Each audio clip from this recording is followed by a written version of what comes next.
በአላህ ስም ብሎ በአላህ ስም ይሄንን ካለ ላይክ ሳታደርጉ እንዳታልፉ የሚሏቸውን ሰው እለፏቸው። ላይክ ካደረጋቸው ጥፋተኛ ናቸው። ለምን? በአላህ ስም እነዚህ ሰዎች መነገጫ ለእነርሱ ላይክ መለቃቀሚያ እያደረጉ ነው። ለአላህ ስም ኢህቲራም የለም፣ ክብር የለም። የእናንተ ላይክ መልቀሚያ ነው የአላህ ስም። ቪዲዮ ይሰራና አንተ ሙስሊም ከሆንክ ይሄንን ሸር ሳታደርግ እንዳታልፍ ይላል። ላ ሙስሊም ነኝ ሸር አላደርግም። ድብን ያልኩ ሙስሊም ነኝ፣ ነገር ግን ሸር አላደርግም። አንተ ቪዲዮ ምንም እንዳትሰሟቸው፣ እንዳታደርጉላቸው፣ አታበረታቷቸው። እንደውም እነዚህ አንዳንድ ሰው ተጨናንቆ እየጠላ ይሰማል። በቃ ያንን ነገር እንደው በአላህ ተብያለሁኝ ካለፍኩ ወንጀለኛ ነው የምሆነው ብሎ ቁጭ አድርጎ ያዳምጥ። እንዳትሰሟቸው። ሼክ ሷሊህ አልፈውዛን ተጠየቁ።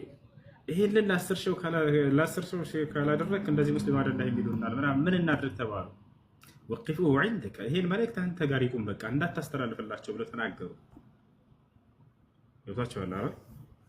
የአላህ ስም መነገጃ አይደለም ነው ለእነዚህ ሰዎች መልእክታችን። ጥሩ ነገር ከሆነ የምታስተላልፈው አስተላልፍና መልእክትህን በቃ خلاص ተው ለአላህ ስትል አንድም ሰው እንኳን ቢሰማው አንተ አጅር ታገኝበታለህ። ይወታቸዋል አይደል? ወያእቲ ነቢይ ወለይሰ መዐሁ አሐድ አሉ ነቢ ሰለላሁ ዐለይሂ ወሰለም። የትንሣኤ ቀን አንድ ነቢይ ይመጣል ምንም እንኳን ተከታይን ሳያፈራ። ይሄ ነቢይ ግን ደረጃውን ተቀንሶበታል? አልተቀነሰበትም። ደረጃው እንደተጠበቀ ነው፣ አንድም ሰው ባይቀበለው ማለት ነው። አንተ መልካምን አንሽር ኸይረን ያኒ መልካምን ነገር አስተላልፍ በዚህ በሶሻል ሚዲያ ላይ የሰማ ሰው ይስማ ይጠቀም።